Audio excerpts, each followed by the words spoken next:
The town of Millfield, Vermont, was never in a hurry. Life moved with the rhythm of wind through pine, the hush of snow blanketing roofs, and the slow blooming of thoughts in quiet kitchens. In early spring, before the trees had fully woken and while the mountains still wore their winter coats, Claire stood at the window of her small house, a cup of tea steaming in her hand, her palm resting instinctively on her belly. She wasn't thinking of names yet, though one floated around in her thoughts like a melody she hadn't finished composing. Lila Grace. It had come to her the night she saw the pink lines on the test.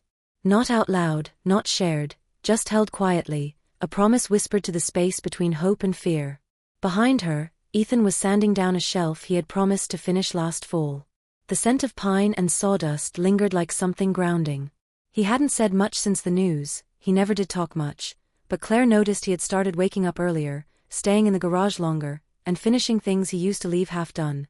The quiet ones, she thought, carry grief and hope the same way they carry wood, close to the chest, with practiced hands. They had been here before. Twice. Once in the summer of 2020, and again the winter after. Both times, the loss had left Claire emptied out like a room packed up too soon. After the second, she had stopped teaching art at the local high school. Her world had gone monochrome. It took a full year before she could look at color again without choking on it. This pregnancy had come unannounced. No ovulation trackers, no calendars, no whispered affirmations or fertility appointments. It came like a small wind through an open window, unexpected and almost unnoticed until she was already weeks in. They hadn't told anyone yet. Not her sister in Boston. Not Ethan's parents in Maine. They didn't want congratulations. They weren't ready for hope to become expectation. But Claire had started recording little details.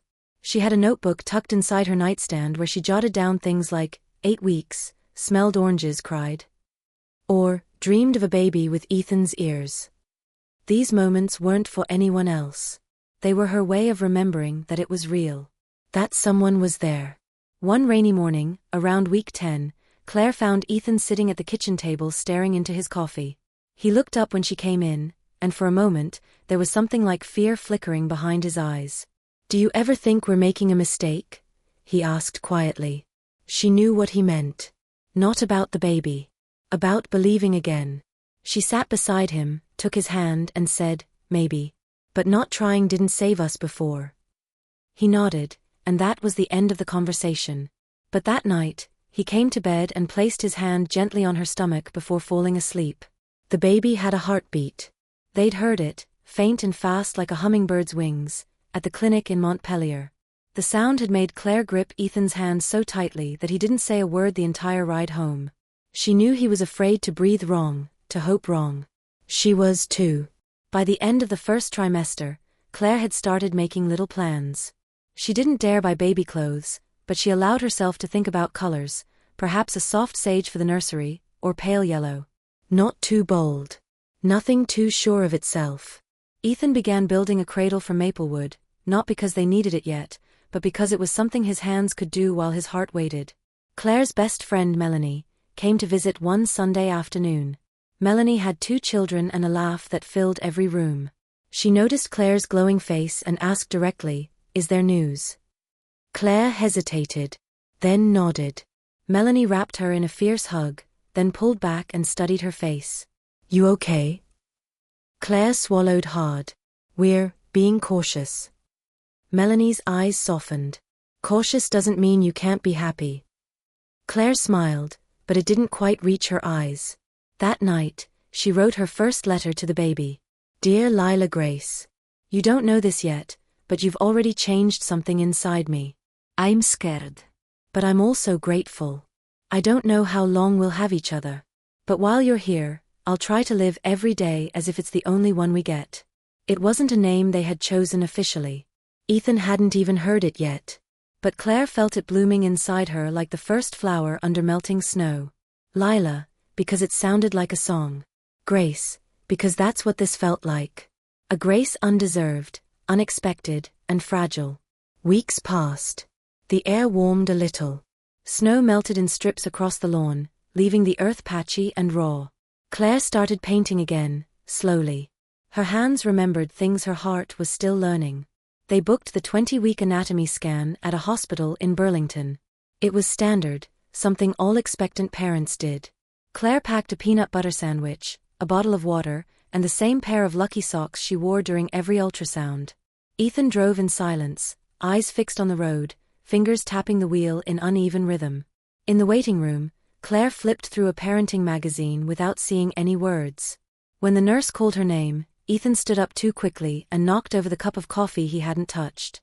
The ultrasound room was dim, lit only by a soft monitor glow and a single overhead bulb. The technician was kind, middle-aged, with glasses and a calm voice. "Let's take a look," she said, applying the gel. The screen flickered to life. Claire reached for Ethan's hand. The baby came into view, small, perfect in form, moving gently as if dancing to a rhythm only they could hear. The technician smiled, narrated each measurement, paused occasionally to click and type. Everything felt normal, safe, routine. But then, her voice changed. Just slightly. She grew quieter, slower. She stopped narrating. "Give me just a moment," she said. She stepped out of the room without explanation. Claire's heart began to pound. Ethan sat up straighter. "What's going on?" "I don't know," Claire whispered, suddenly cold despite the heated room. A few minutes later, the door opened. Another woman entered, this time in a white coat. She introduced herself as Dr. Ramsey, maternal fetal medicine. "Claire, Ethan," she began gently. "There's something we need to discuss." Dr. Ramsey closed the door behind her and sat down across from them. She didn't look rushed or distracted the way some doctors did when they were behind schedule. She looked steady, and the steadiness frightened Claire more than anything. "I'm so sorry to bring difficult news," the doctor began. "From what we can see today, your baby has a severe neural tube defect called anencephaly. It means that part of the brain and skull has not developed. Babies with this condition do not survive outside the womb." The words felt unreal. Claire heard them, and yet they seemed to echo from a distance, as though spoken through water. She gripped Ethan's hand so hard her knuckles turned white. "How long?" Ethan asked. His voice was quiet, like he already knew the answer but needed to hear it. "Most babies with anencephaly either pass away before birth or live only minutes to hours afterward," Dr. Ramsey said. "I know this is devastating to hear. I want to give you time to process. We can talk about your options, ending the pregnancy now, or continuing with palliative care after delivery." Claire's breath caught. She looked at the blurry shape on the monitor. The baby was still moving, kicking, alive. She could not reconcile the life inside her with the finality of the doctor's words. "No," she whispered, shaking her head. "She's still here." Dr. Ramsey's eyes softened. "Yes, she is alive right now. But I need to be clear, there is no treatment. No surgery can change this." The room was silent except for the hum of the machine. Ethan rubbed his thumb over Claire's hand. His jaw was tight. "What happens if we continue?" he asked slowly. "You would carry to term, or until labor begins naturally. At delivery, we would provide comfort care. Your baby might breathe for a short time, but she would not be able to sustain life. We would support you in creating memories, photographs, handprints, time together." Claire's eyes filled. "So we just wait? Knowing she'll die?" The doctor didn't answer right away. Finally she said, "Some families choose that time as a way to honor their baby's life, however short. Others choose to end the pregnancy earlier, to avoid prolonging the grief. There is no right answer, only what you feel is best for you." On the drive home, the silence in the car was unbearable. The windshield wipers beat in rhythm with the rain. Claire stared out at the blurred highway signs, unable to speak. Her hand never left her stomach. Ethan finally said, "Claire, I can't watch you go through this again." She turned to him, tears streaming down her face. "You think ending it will hurt less? It won't. I need her with me. Even if it's only for one more day, one more hour." He clenched the steering wheel, his knuckles pale. "And when she dies in your arms? When you break all over again? I don't know if I can hold you through that." "You don't have to," Claire whispered. "I'll hold her myself." They didn't speak again until they reached home. That night, they sat in darkness. The house, usually filled with the smell of wood and tea, felt hollow. Ethan sat in the corner, his head in his hands. Claire lay curled on the couch, clutching her belly.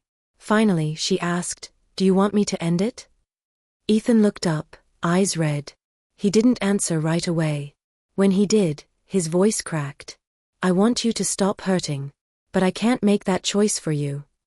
Claire closed her eyes. "Then I'm keeping her. However long she stays." The next morning, she opened her notebook and wrote, "Dear Lila Grace, I don't know how long you will be with me. But I promise, every day we have, I will love you fiercely. That is my only vow." Later that week, they returned to the hospital to sign paperwork for palliative care. The forms felt cold, clinical, boxes to check, signatures to write. Claire wanted to scream that this was not a procedure, this was her child. Instead, she signed where they pointed, her hand trembling. They decided not to tell many people. Explaining felt impossible. They didn't want pity, or advice, or disbelief. It was their story to carry. Only Melanie knew. When Claire told her, Melanie wept openly, then simply sat beside her, holding her hand in silence. At home, Ethan began building a small wooden box. When Claire asked what it was for, he said quietly, "Memories." Inside would go anything that belonged to Lila, her blanket, her hat, photographs, the imprint of her hand. A box for a lifetime condensed into moments. Claire started writing every night. Some entries were long letters. Some were just one line, "You kicked so hard I dropped my glass." Or, "I'm terrified but I still love you." The notebook became her lifeline, a place to pour the impossible mixture of hope and grief. Ethan struggled differently. He grew quieter. He worked longer hours. At night, he sometimes sat alone in the garage, staring at the half-finished cradle he no longer knew whether to complete. Claire worried he was slipping away, but she didn't know how to reach him without breaking herself. One evening, as she folded tiny baby socks she had ordered despite everything, Ethan walked in. He stood silently for a long moment before asking, "Do you think we're torturing ourselves?" Claire didn't look up. "I think we're loving her the only way we can." He didn't reply. But the next morning, Claire found the wooden box on the workbench with a new inscription carved into the lid, "Lila Grace, our daughter." She ran her fingers over the rough letters and felt something shift. He hadn't said it out loud, but he was choosing to. Weeks passed. The baby grew. Claire felt every kick as a reminder that life still pulsed within her. At each checkup, the doctors reminded them not to expect survival. Claire stopped listening. She wasn't living for expectations. She was living for the present moment. One afternoon, she received an email from an address she didn't recognize. The subject line read, "You're not alone." The message was from a woman named Hannah, who wrote, "I carried my son knowing he would not live. He was with me for 17 minutes. It was enough to kiss him, to hear his breath. I want you to know, you're not alone." Claire read the email over and over. She didn't know how to respond, so she wrote to her baby instead, "Today someone reached out. Because of you, I am not alone." That night, Ethan brought home a bunch of wildflowers he had picked by the roadside. It was the first time he'd brought flowers in months. He handed them to Claire awkwardly. "They reminded me of spring," he said. She pressed them to her face and for the first time since the diagnosis, allowed herself to smile. Life did not return to normal. But something deeper than normal began to grow. A rhythm of waiting, grieving, loving. They no longer measured days by calendars or due dates, but by small signs, a kick, a laugh, a shared silence. Every moment was both a countdown and a gift. In the quiet hours before sleep, Ethan began pressing his ear to Claire's belly. "Good night, Lila," he whispered each night. It was a ritual neither of them had planned, but one they both needed. Claire often cried afterward, not from sadness alone, but from the strange fullness of having everything and nothing at once. The world outside continued on, school buses, grocery stores, neighbors mowing lawns. But inside the small house in Millfield, time slowed. It became a world of three, held together by the fragile thread of love stretched thin but unbroken. And as the weeks drew them closer to the inevitable, Claire no longer prayed for miracles. She prayed for presence. For the courage to face the moment when life and loss would meet in her arms. By week 36, Claire's belly was round and heavy. She moved more slowly now, one hand always resting beneath her stomach as though cradling Lila before the world could. The doctors had recommended she be admitted early, both to monitor the baby's condition and to allow time for preparation. Claire and Ethan agreed without resistance. They had long passed the point of fighting against the current. Now, they simply walked with it together. The morning they left for the hospital, Vermont was wrapped in thick fog. The trees looked like ghosts along the road, and the air held the weight of something unspoken. Claire packed only a small canvas bag. Inside were the essentials, not for survival, but for memory: a hand-knitted blanket, a white cotton hat, a tiny outfit folded with reverence, and a printed card that read, "Welcome, Lila Grace. You are already loved." Ethan drove silently, one hand on the steering wheel, the other gripping hers. At the hospital, the nurses greeted them with a gentleness that came from forewarning. Claire noticed the shift in tone, the way people moved around her with extra softness, like they were afraid to startle something sacred. There was no cheerfulness, no jokes about baby names or cravings. Only quiet, and the kind of kindness that fills a room without needing words. They were given a private room. Someone had dimmed the lights, and a small watercolor painting of wildflowers hung above the bed. Claire was grateful for the quiet. She didn't want to explain her story again. Everyone here already knew. A nurse named Rebecca entered, holding a clipboard. She had kind eyes and a steady presence. "We'll start with some light medication to help things progress," she said. "We're not rushing. Just moving forward." Claire nodded. Ethan unpacked the small speaker they'd brought and played the instrumental lullaby they had chosen weeks before. The familiar guitar melody filled the room. It was the song Ethan used to hum while building Lila's memory box. Now, it was their soundtrack for goodbye. The labor began gently, almost mercifully. The contractions were mild at first, rolling waves instead of sharp edges. Claire breathed through them with closed eyes, focusing on the rhythm of her daughter's presence, not the pain. Ethan stayed close, pressing cool cloths to her forehead, whispering affirmations that didn't promise anything but presence. Hours passed in soft silence. Nurses came and went. A chaplain offered to stop by, but Claire declined. She didn't want scriptures. She didn't want prayers for miracles. She only wanted time, clear, present, undeniable. By midnight, the contractions had grown stronger. Claire gripped the bed rails, sweat dampening her hair. Ethan sat behind her, supporting her back with his chest, his arms wrapped around her. "You're doing it," he whispered. "You're bringing her here." Tears ran down Claire's cheeks, but she nodded. She deserves to be held. At 4:08 a.m., the doctor checked her one last time and nodded. "It's time." The room shifted. Nurses moved with practiced quiet. No urgency. No alarms.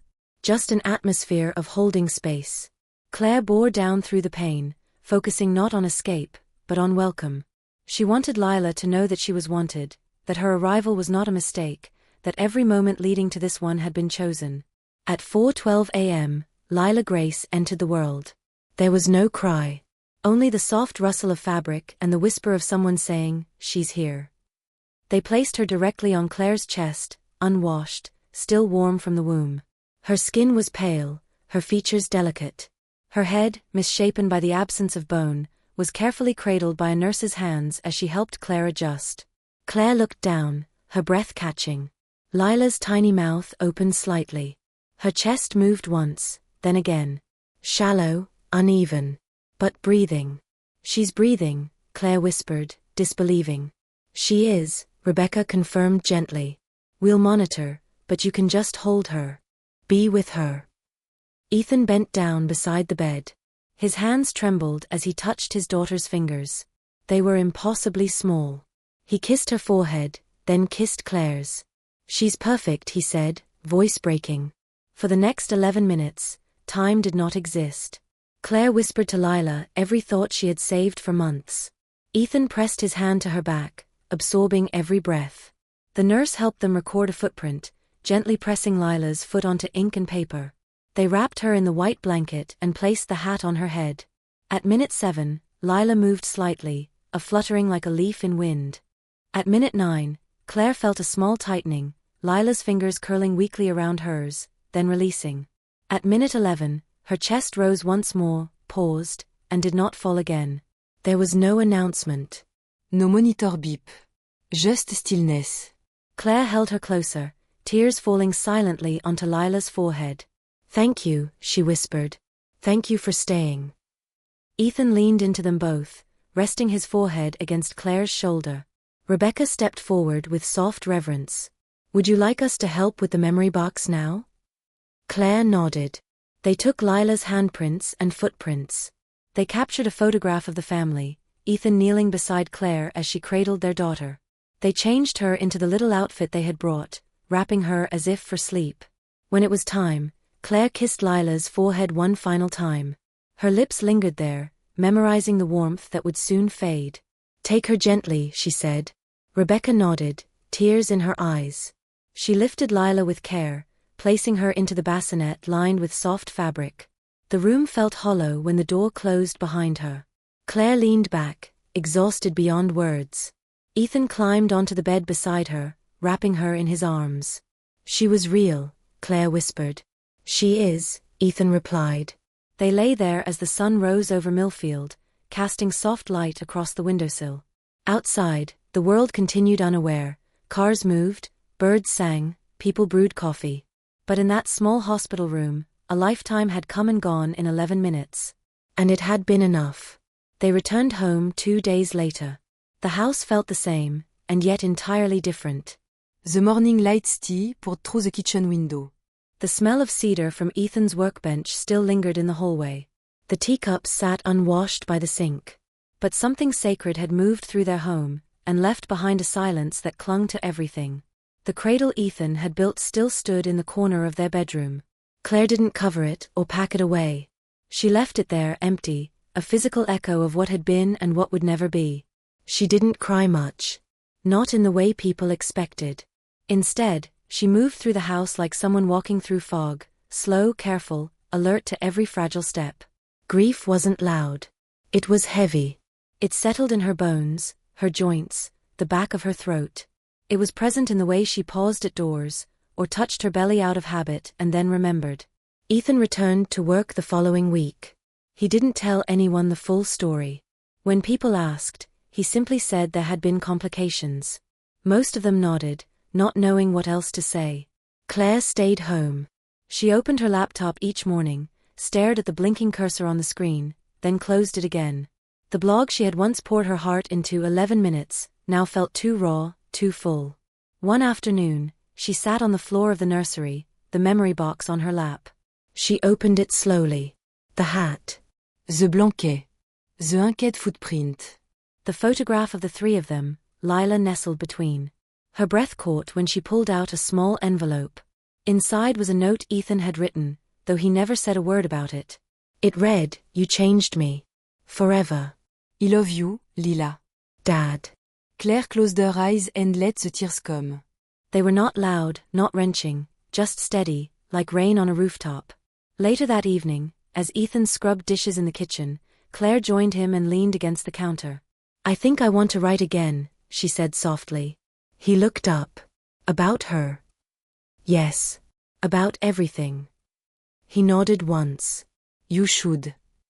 That night, Claire opened the blog for the first time since they'd left for the hospital. She stared at the draft she'd started a month ago, just the title remained, 11 minutes. She added no intro, no preamble. She simply began to type. She wrote about the day Lila was born. About the way her chest rose and fell. About the way her tiny hand gripped Claire's finger. About how 11 minutes had held more love than she could have imagined possible. She didn't try to inspire. She didn't try to be poetic. She just told the truth. When she hit publish, she closed the laptop and went to bed. She didn't expect much. A few readers, maybe. Friends. Mélanie. But by the next morning, there were dozens of messages. By the end of the week, hundreds. Most were from mothers. Some had lost pregnancies. Others had buried infants. Many had never spoken about their grief until now. One message stood out. It came from an unfamiliar name, Emily Carter. Claire opened the email and read, "Dear Claire, you don't know me, but I owe my life to your daughter. My mother was pregnant with me at 19. At her 20-week scan, she was told I had a high risk of neurological issues. The doctors urged her to terminate. She was alone. Scared. And then a friend sent her the link to your blog. She read your post about Lila and told me later that she cried all night. And in the morning, she decided to keep me. I was born completely healthy. I'm now a nursing student in Indiana. I want to work in neonatal palliative care, to be there for other families like yours. I think of Lila as the sister I never got to meet. But I carry her story with me. Thank you for sharing her. You savais de me. With love. Emily. Claire sat frozen for a long time after reading the message. Her fingers hovered over the keyboard, but no words came. Instead, she printed the email and folded it into Lila's memory box. That evening, she read the letter aloud to Ethan. When she finished, he didn't speak. He simply walked to the back porch and stood looking out at the garden. Claire followed him a few minutes later. The air was cool, the sun low on the horizon. Ethan was holding something small in his hand, a glass jar filled with folded paper. What is that? Claire asked. He passed it to her. I've been writing down memories. Little things. Kicks. Things you said. Things I felt. I thought, if either of us ever felt like we were forgetting, we could open one. Claire opened the lid and pulled out a slip. It read, Lila kicked the hardest the night you looked at my bad lasagna. She looked, and then cried, and then looked again. In the following weeks, Claire's blog grew quietly. Not viral. Not loud. Just steady. A gathering of women, men, families, people who had lost and loved and learned how to keep walking. She began volunteering once a month at a local hospital, sitting with mothers facing similar diagnoses. She didn't offer advice. She didn't try to persuade. She simply said, I've been where you are. You're not alone. Sometimes, that was enough. One spring afternoon, Claire received another email from Emily.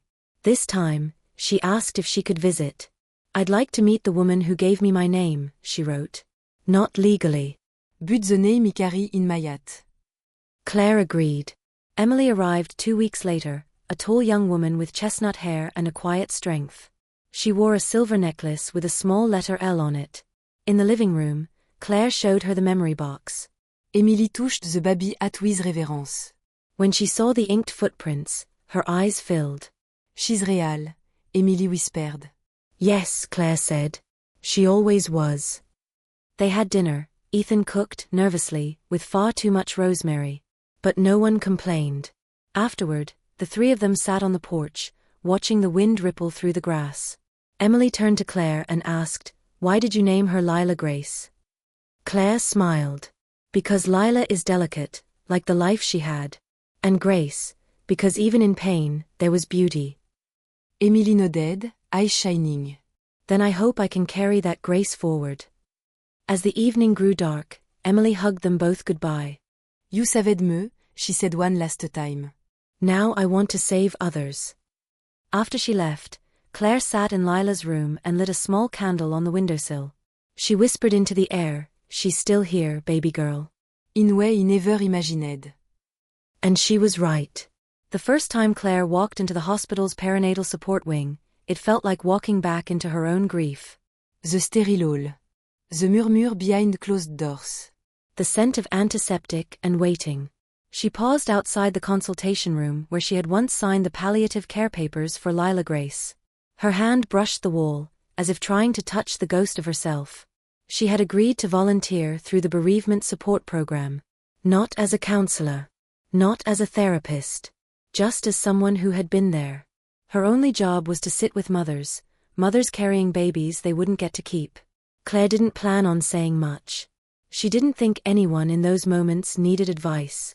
What they needed, perhaps more than anything, was permission to feel everything at once. The staff called it the listening room. A quiet space with soft chairs, warm light, and a single framed quote on the wall, sometimes the smallest things take up the most room in your heart. That first day, a nurse named Jordan brought her in gently. There's someone who might want to talk, she said. She hasn't opened up to anyone. Claire nodded. Inside sat a young woman, maybe 20, her face pale and her shoulders tight. Her name was Ava. She looked up when Claire entered, her eyes puffy but guarded. Claire sat across from her, folded her hands in her lap, and waited. Minutes passed. Finally, Ava said, "They told me she's missing part of her brain." Claire nodded slowly. "That's what they told me too." Ava blinked. "You had the same thing?" Claire's throat tightened. "My daughter was born with anencephaly. She lived for 11 minutes. Ava's eyes filled. Did you hold her? Yes. Every second. Allons pause. Everyone keeps asking if I'm going to end it, Ava whispered. If I don't, they say I'm cruel. Or delusional. But, she's still moving. How can I stop that? Claire leaned forward gently. There is no right answer. Only your answer. But I can tell you, holding her, even just for those minutes, changed me. She never spoke. She never cried. But she was mine. And I carry her still. Tears ran down Ava's face now. She didn't speak again. She just reached across the space between them and took Claire's hand. That was all. Later, when Claire returned home, Ethan was sanding a new frame in the workshop. She sat beside him, her jeans still carrying the smell of the hospital. Did it help? He asked. I think so, she said. But not just her. Me too. That night, Claire updated the blog with a short post titled The Listening Room. She didn't mention Ava's name. She didn't quote her. She simply wrote, "There are things no one teaches you. How to grieve someone who never cried. How to miss a voice you've never heard. How to make peace with silence. But sometimes, all it takes is a shared silence. And in that space, healing begins." The blog continued to grow, not in numbers, but in meaning. Women from across the country wrote to Claire. Some had lost children years ago. Some had never told anyone. They shared photos, names, tiny headstones in backyard gardens, ultrasound prints tucked in wallets. One email arrived late on a Wednesday evening. The sender's name stopped Claire cold. Hannah. Claire stared at it for several seconds before clicking it open. Dear Claire. You may not remember me, but I remember you. Years ago, I sent you an anonymous email. I told you I had carried a baby with a fatal condition, that I had chosen to hold him until he passed. Your blog had just begun then. I never signed my name. I need you to know something. You saved me. After reading your words, I started writing letters to my son. For the first time, I said his name out loud. I stopped pretending he didn't exist. I eventually told my daughter about him. Your story gave me the courage. Her name is Emily. Yes, that Emily. She told me she met you. She came home changed. Lighter somehow. And she gave me permission to write this letter, to finally put my name to what I had once only dared to whisper. Claire, your daughter didn't just live for 11 minutes. She lived forward. Through my son. Through my doctor. Through every mother who dared to love, even when it hurt. Thank you for being her voice. With love. Anna Carter. Claire pressed a hand to her chest. For a long time, she didn't move. The sun had set outside. Shadows filled the corners of the room. She stood, walked slowly to Lila's memory box, and placed the letter inside. That night, she sat with Ethan on the porch, a blanket over their knees. She handed him the letter. He read it in silence, then let out a long breath. She was never small, he said. Claire leaned her head on his shoulder. No. Not even for a moment. Weeks later, Claire was invited to speak at a neonatal care conference in Boston. Not as a doctor. Not as a professional. But as a mother who had walked through fire and carried something out of it. She stood on stage with trembling hands and no script. I'm not here to teach, she began. I'm juste here to remember. She told the story of the ultrasound room. Of the wooden box Ethan had built. Of the 11 minutes that held a lifetime. And when she finished, the room was silent, not in sadness, but in reverence. Afterward, a woman approached her. She wore scrubs and a name tag that read Dr. Leah Monroe. My sister lost a baby at 22 weeks, she said. She couldn't talk about it. But your blog helped me understand how to sit beside her in that pain. I just wanted you to know. Claire nodded. That's all we can do sometimes. Sit beside each other. Before leaving, she visited a quiet park near the conference center. There, beneath a maple tree, She opened a small notebook and wrote, Lila, Eurostir. In every old. in every story shared. In every minute that's been changed because of you. Then she closed the notebook, stood, and walked forward into the afternoon light, not whole, not healed but rooted. Not in the loss, but in the love that outlived it.